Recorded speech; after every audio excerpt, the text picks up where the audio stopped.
that shit up, Trey.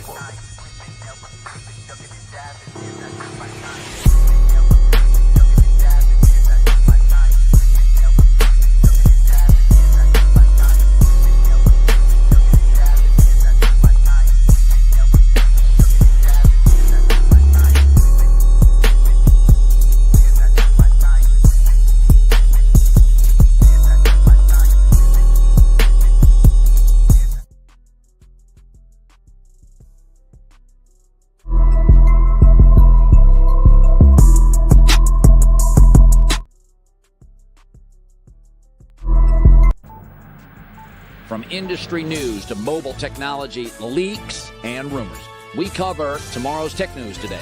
eSIM Tech News.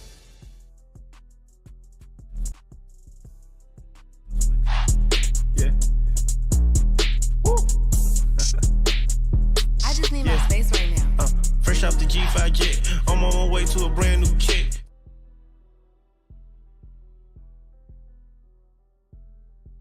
What is going on? Thank you for joining me today. But computer struggling, I guess. I got a gazillion Chrome tabs open, so maybe I should close a few. But thank you for joining me on this Sunday afternoon. Going to be a quick one. I got to get out of here in about 20 minutes. So got some news articles. We're gonna got some topics we are going to discuss. Got the Google Pixel. Typed up an article. Did some research on the Google Pixel roadmap.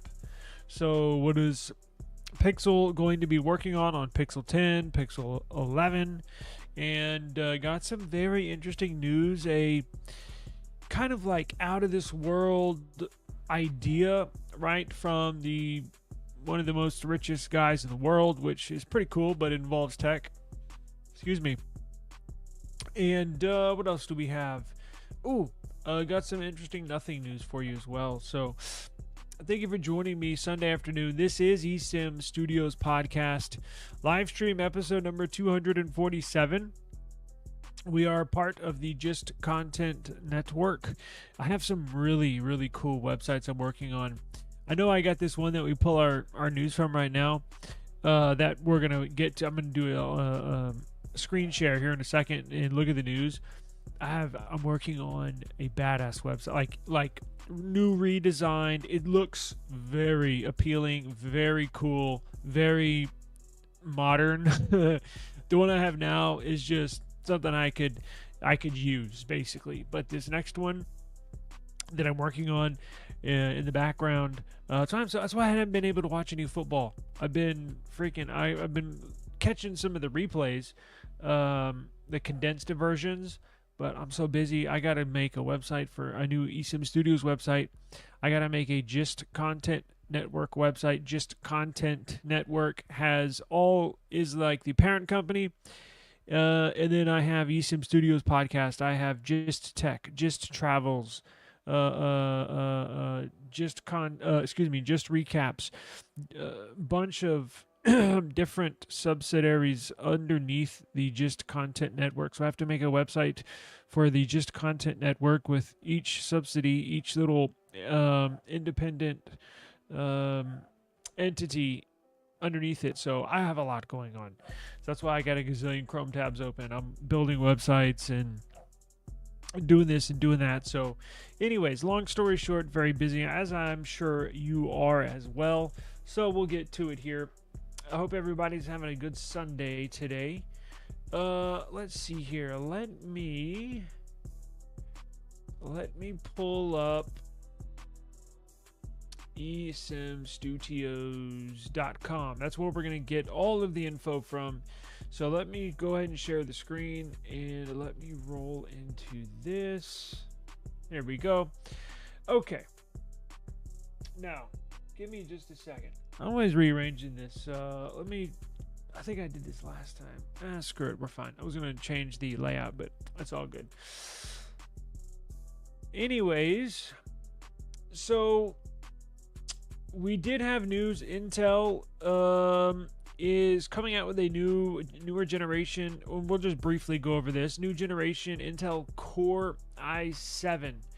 So it's their new generation. It's the 240H. It's like how they used to do, like, you see down here where it says Core i7 13 or Core i7-13. That's their 13th gen.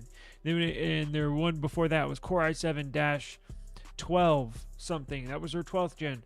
Well, they kind of redesigned and renamed their flagship series, kind of like Qualcomm is doing. It's hard to follow along, I know, but the next generation Core i7 is about to be launched. Now, it has similar perform. You would think with each generation that these CPUs get, that they would just every year increase 30%, 40% year on year on year, and that's not the case. Now, it's not that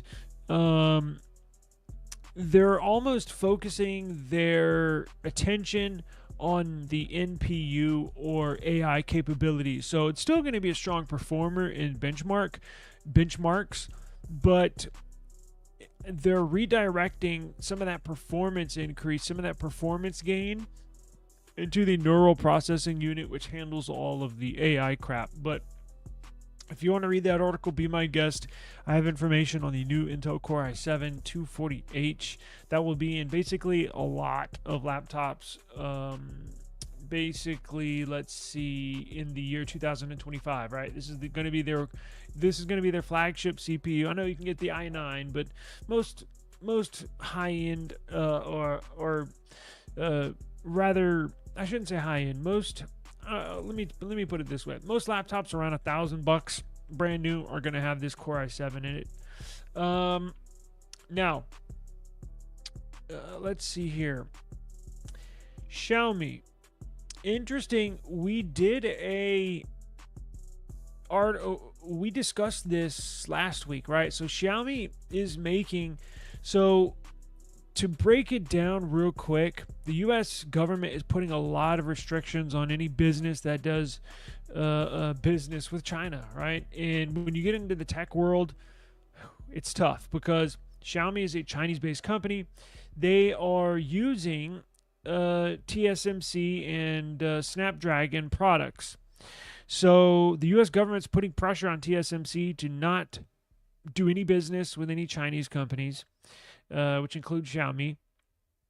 In Snapdragon, who they've used for their CPUs, is an American company. So the U.S. government is basically going to force Qualcomm to cut its ties with Xiaomi, which is why you see them designing and generating and creating their own CPU. So it'll be a Xiaomi-made CPU. Interesting. They're actually going to use, and remember, this was one of the missing pieces of info when I introduced this story last week. We didn't know who was going to make the modem, right? Was Xiaomi going to try to do the modem? I doubted it because Apple's been designing their own modem for roughly 8 years, and they're just now going to put their very first gen modem in the SE4 here this upcoming year. So I was like, nah, they probably don't have the technology. Those take years to develop. So they're going to source MediaTek and their 5G modem. MediaTek, if you don't know, not only do they produce CPUs, right, which is in this tablet over here, and then nothing phones over here, they produce Wi-Fi chips, network adapters for personal computers, right? Tower computer PCs, laptop PCs. You can buy MediaTek Wi-Fi chips, M.2, network adapters, all sorts of stuff. So MediaTek actually, I think, has been in the modem game longer than they've been in the CPU game. So Xiaomi is going to tap MediaTek's 5G modem, and MediaTek makes very good modems. Probably right on the top of the game. I'm not saying the very best because I think Qualcomm is probably.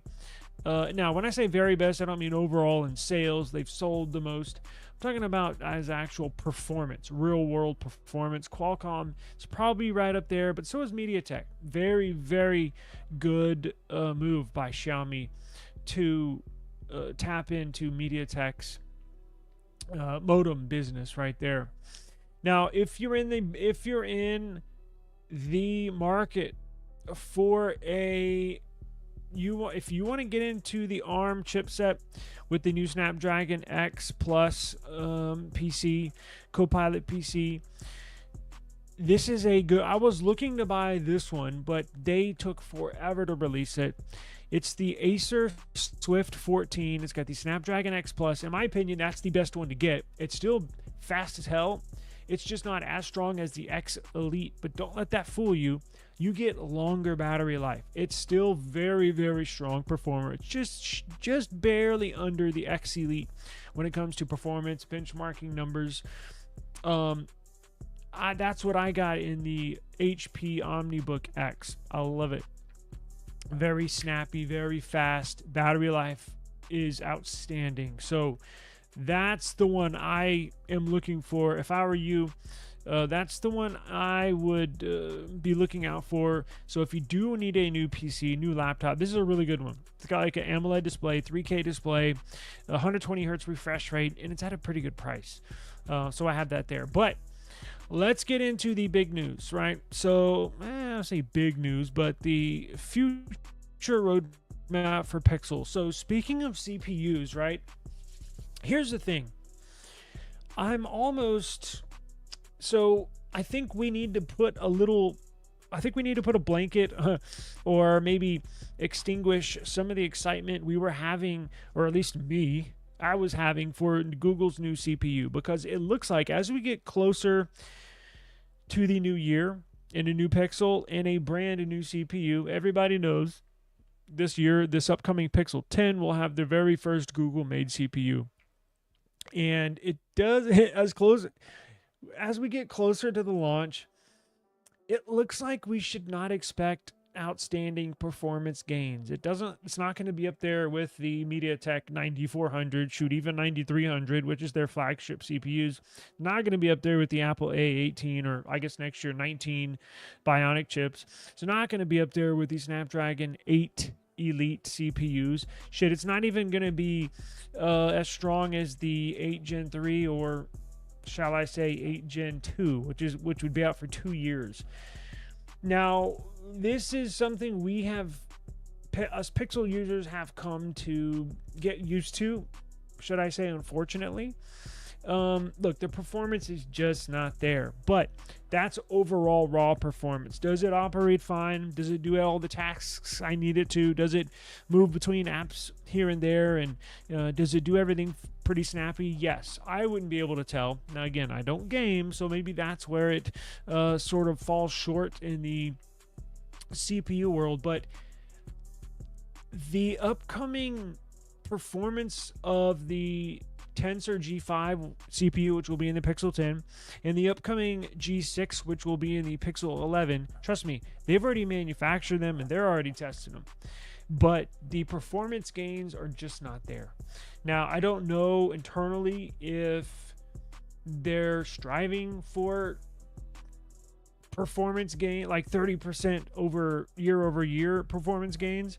But it looks like, as I mentioned at the beginning, they might be, and they've said this before, so, they're putting their focus in the NPU, neural processing unit, for all these AI capabilities. Now, I say that because it looks like they're going to focus on more software, refining the software, the AI features inside these Pixel devices, rather than blow you away with these benchmark numbers. So even just 6 months ago, I was like, oh man, I can't wait for this new CPU. You should see, 20-30% performance gains just from this TSMC made chip. And it's not going to be the case. You're going to see minimal improvement. If you benchmark the Pixel 10 and the Pixel 9 that we have right now, the upcoming 10 and the current 9, I think it's basically going to be the same on paper or on these benchmark testing. Now, we'll get into some of these features, but I almost wonder if Google should have gone back to Qualcomm, or if Google should go to MediaTek. Honestly, I mean, that's a fair question, right? I mean, I'm not crazy for thinking that. I know you have more control over your CPU, over the code. But one thing I've found literally over the last couple of weeks where my Pixel does struggle, and I know it comes down to raw performance, because again, I do not play game. I do not have one game on my phone. is video editing. So I've actually been editing videos on my iPhone these last 2 weeks because the Pixel lags behind, honestly. The Pixel lags behind in video editing. When I jump on the iPhone, it's smooth as butter. When I get on my Pixel to edit videos, it's pretty choppy and just lags behind.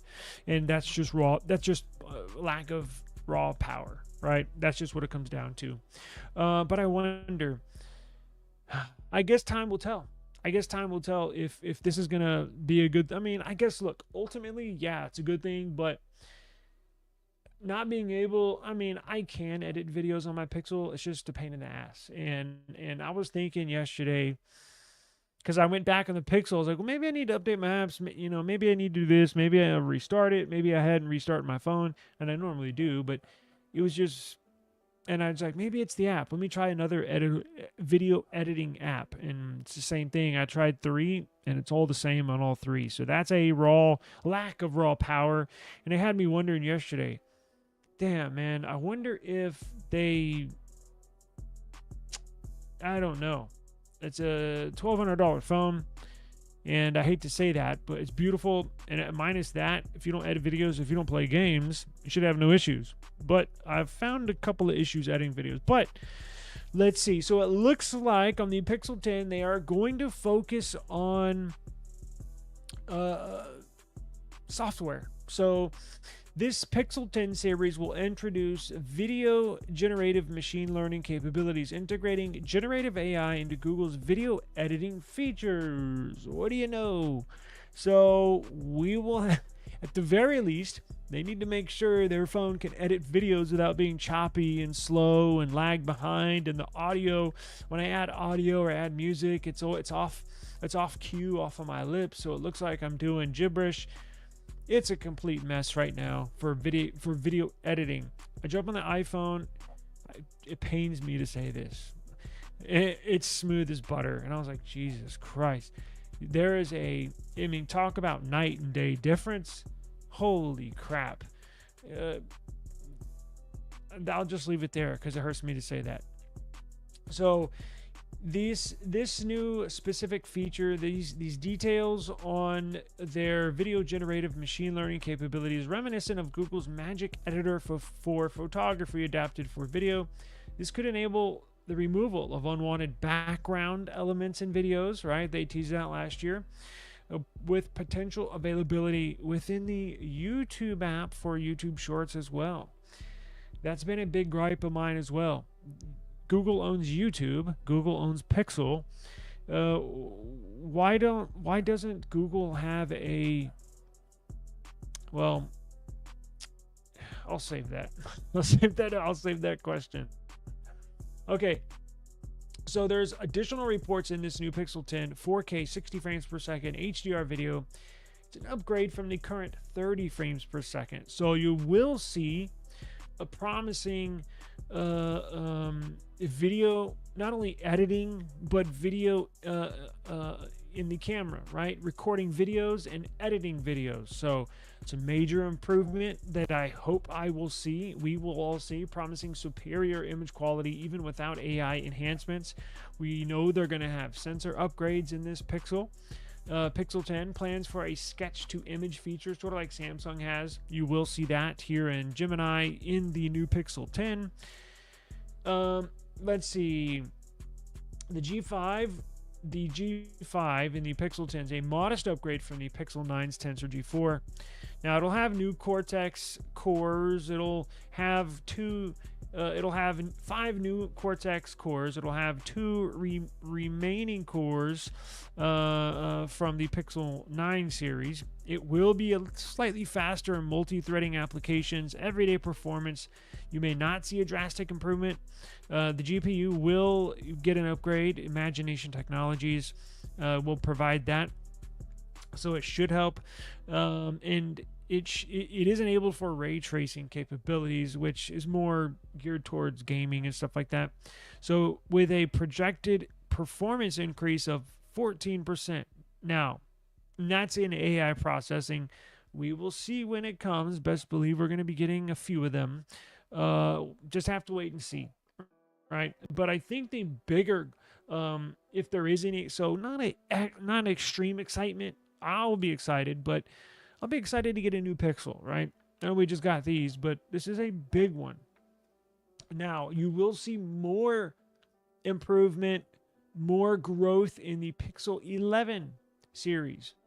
Now, going back to the 10, hang on, because we might see a design change, we might not. So I think on the Pixel 10, this upcoming Pixel 10, barring any significant modifications to the phone's design, display, or specs, the Pixel 10 appears to be an incremental upgrade over the Pixel 9.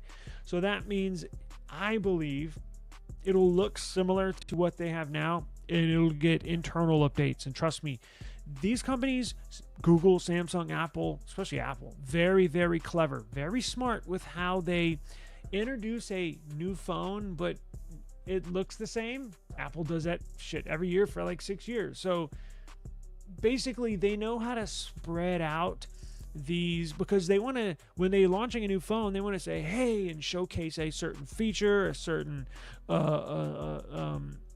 new specs, new hardware, new design.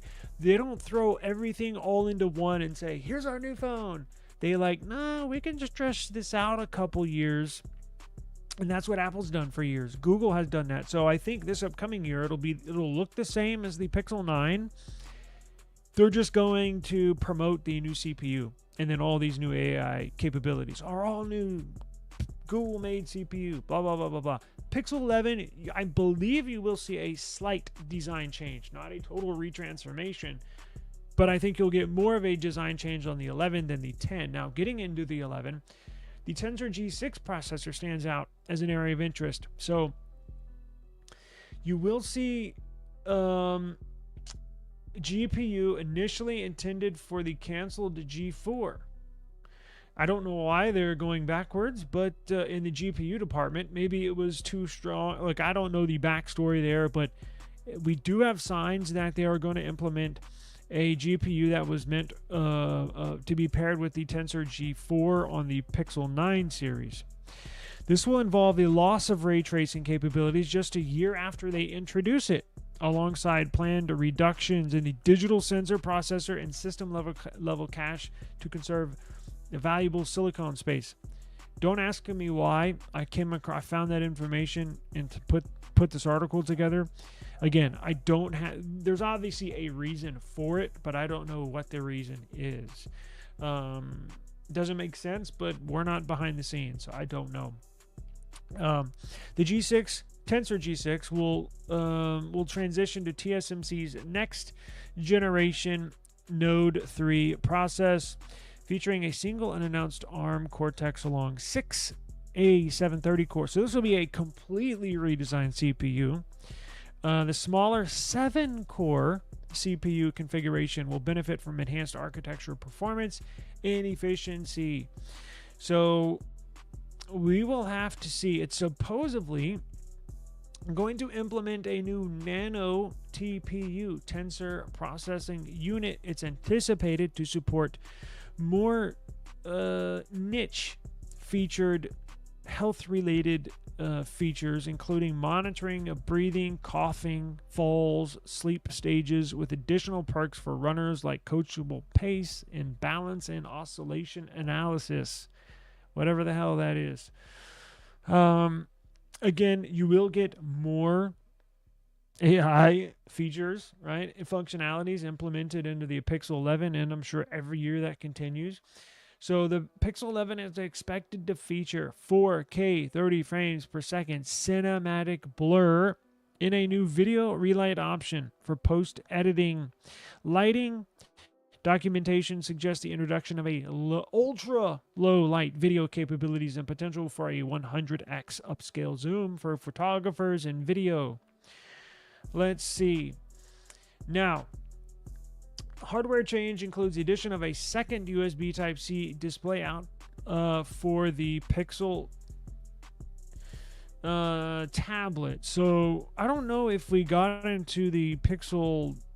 So the Pixel tablet, which we just unboxed, Here's another thing that frustrates me about Google. They're always canceling stuff. They're always changing this, always changing that on the fly. It's hard for enthusiasts like me, like you, to keep up with everything. Like this is basically my job to keep up with all this crap, and it's hard for me to keep up with it. They're always canceling this project. Oh, let's start this project. 18 months later, it's canceled. Oh, let's name this flagship product this. 2 years later, oh, let's change the name. It's like, what the hell is going on over there? It's frustrating. So they got this Pixel tablet we just unboxed. It's basically 2 years old. Well, there's a leak that we're going to bring them back. So Pixel 2, Tablet 2 and Pixel Tablet 3 in the works last week. No, change that. We're going to cross out the Pixel Tablet 2, but we'll have the Pixel Tablet 3. That's still on par. I'm not going to put anything in stone until we see that thing launched.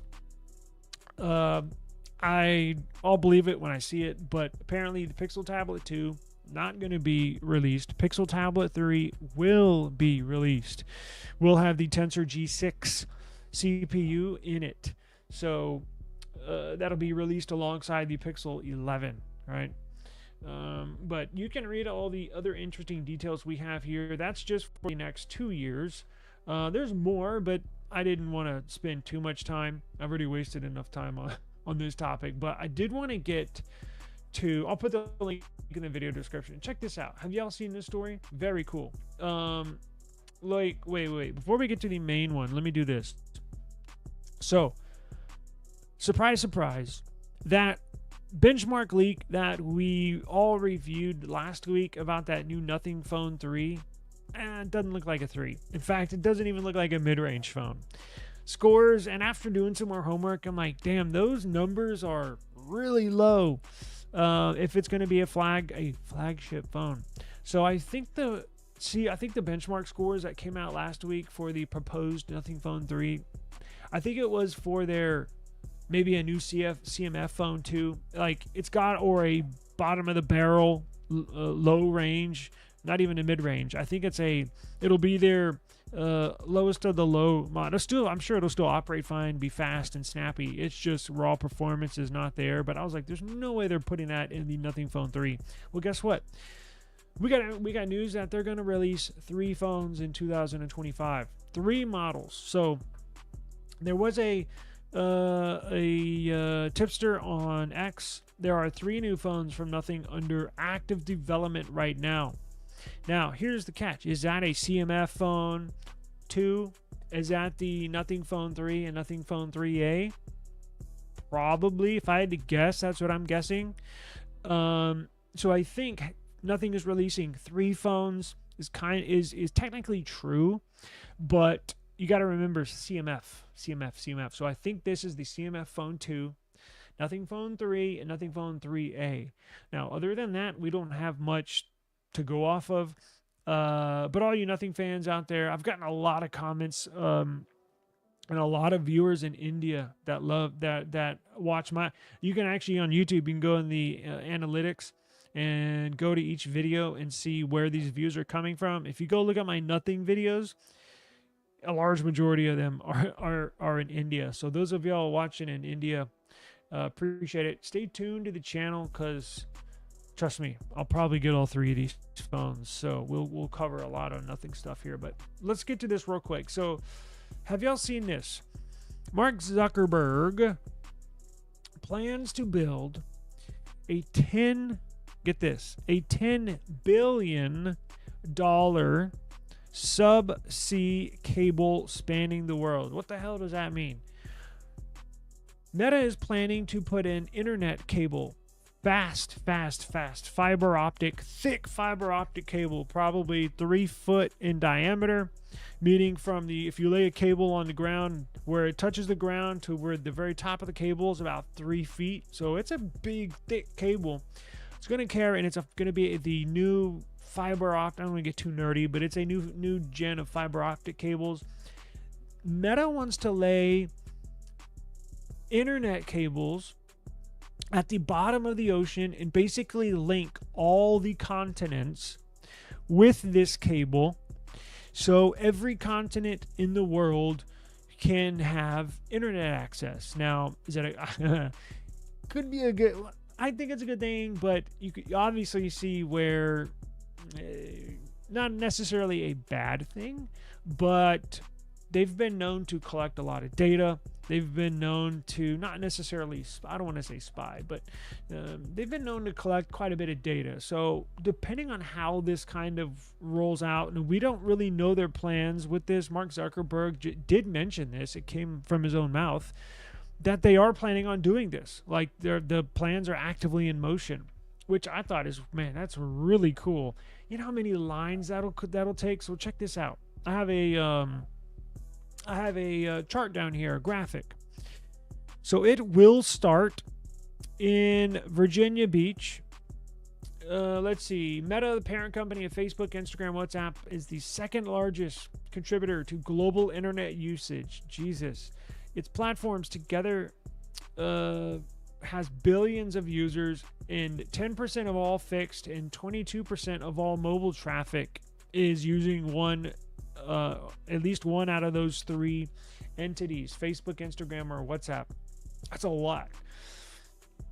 So they want to ensure dependable infrastructure to support their apps, their services. So Meta is opting to manage its network all by itself. So instead of depending, because what basically companies do right now, whether you're an internet company, whether you're a small company like myself, I tend to use just basic stuff, but basic internet services. But when you're a big company, when you start, and then you don't even have to be as big as Meta, but when you get to a certain size, you can use Amazon AWS, Amazon Web Services for your web hosting, to handle all your web traffic, security, keeping you online. And you can also use Google as well. And then there's a third. I can't remember. The two biggest by far, and they take up large majority of business and internet, and not just business, but a large majority of the internet is handled, and websites are handled by Amazon and Google. So Meta is basically going to lay down this internet cable and connect the whole world. It appears just to support themselves, which I think in the long run is a good idea. $10 billion is a huge investment, but imagine what their internet bill is to Amazon for web hosting. They got 22% of all mobile traffic in the world. It's got an investment of $10 billion right now to lay down this internet cable so you can have your services connected to every continent. Will probably save them money operating their own network, operating their own infrastructure. Will save them money in the long run, right? So it'll cost them $10 billion now, but if they stayed with Amazon Web Services, AWS, over that, they may spend $10 billion in 10 years, right? So laying this foundation is key for future foundations of their company, right? Because it may cost them $20 billion over the next 10 years, or 20 years, just for Amazon Web Services. So it's a big investment, but I think it will save them money down the line. See what I'm saying? Years down the road. So sources familiar with Meta have confirmed this project is already started and in the initial stages. While plans are underway, physical assets have not been established yet, meaning they haven't started laying the cables yet, but I think you can't start laying the cables without planning for it and getting everything in line. Plus you have to get EPA, you got to get environmental clearances, and but they've already mapped out where they can put this long cable, right?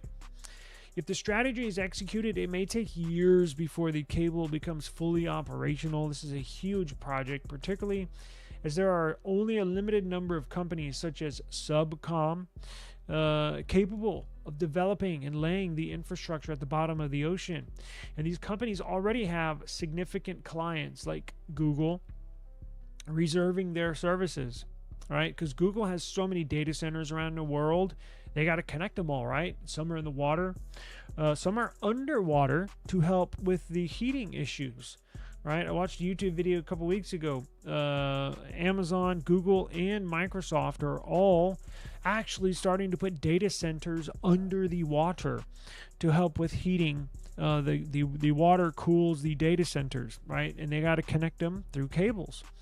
So there's a real tight supply on cable ships. A submarine cable, meaning not a submarine like a navy, but a actual below water cable industry, said is a real tight supply. They're currently expensive and booked out for several years in advance. Identifying available resources to expedite the project poses a challenge. One potential approach could involve constructing the cable in segments. According to sources, the proposed route would extend from the U.S. East Coast, right off of Virginia Beach. I'm going to enlarge this picture in just a second.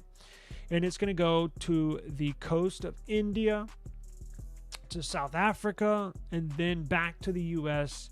West Coast, from back through India again, passing through Australia, creating a W kind of shape around the world that will connect all the continents in the world. So there's a new, let me click on this real quick and I'll show you since we're talking about it. So as you can see here, going to start in Myrtle Beach, right? And look, you can get this one cable connected to Myrtle Beach in the United States and North America. Now, you can also run cables on land, right? But you have to connect the continents that are not connected together. But the ones that are connected, you can essentially hook them up through cables on land, meaning if you started in Virginia Beach right here, just because you don't have it connected to South America doesn't, or Canada, right, or Greenland up here, or Iceland doesn't, or what is that, Greenland above Canada, whatever, you can connect that with cables on land, but connecting, so you can have a cable go from Virginia Beach all the way down through Mexico to South America, but you have to have a cable underwater to connect North America to Africa, right? Because there's no piece of land here that you can run a cable to. So you have to go underwater. They're going to go to Cape Town, South Africa, and they are going to connect the African continent. Then they're going to go up. They're going to go northern. I guess they're going to have to connect, what is that, Tanzania down there? Well, they can probably use a cable to connect Africa and Tanzania, but they're going to run it up to India right there, which will connect the Asia continent. Then it's going to run down to Australia, and I'm sure all of these I'm sure all of these Southwest Pacific islands like Indonesia, Thailand, New Guinea, I'm sure all those will be connected through little split offs, right? Little splices of this network. And then it's going to go back up to, it looks like Eubanks. What is that? Oregon, it looks like. So it'll go back to the West Coast. So it'll start on the East Coast, Africa, India, Australia, and then back around the globe to the West Coast of the United States. Pretty cool. Let's see here. How do I get back? Now, I have, as I mentioned, there's a new fiber optic cable. Excuse me. I'm not going to get into that. That's super nerdy. I actually got to run right now, but if you want to dive into even more information on this it's a really cool project. For those of y'all that like just random technology stories, but are really cool, and like this is a huge task. Now, it's not groundbreaking, meaning it's been done before, right? They have cables running underwater, but nothing to this scale, right? This is literally connecting the whole world, and essentially on one big ass cable. So I think it's pretty cool. So, and I'm not the biggest fan of Meta, but look, I'm going to keep an eye on this because I think this is cool. So if you want some more information, I have detailed information on the new fiber optic cable, the new gen fiber optic cable they're going to be using. That's on there as well. I'll link everything in the video description here. Just go to esimstudios.com and you can find that there. But I'm going to run. I do appreciate the time. Thank you for joining me today. I do really appreciate it. Please stick around. We have a lot of content to upload for y'all. And tomorrow's live stream. Every day, 3 p.m. Every day, 3 p.m. Hold me to it. I'm going to go live 3 p.m. Central Standard Time. That'll be the new daily live stream time. 3 p.m. Central Standard Time. I will see y'all tomorrow. Please have a really enjoyable rest of the day, rest of the holiday weekend. If you are on the road, please, I know there's a lot of people driving home today, so please, please, please drive safe and join us tomorrow. Make sure you subscribe to the eSIM Studios YouTube channel, because whenever we do go live, you will get notified and you can join in on the convo. So I do appreciate it. Peace out. Drive safe. Be safe. And I'll see you tomorrow.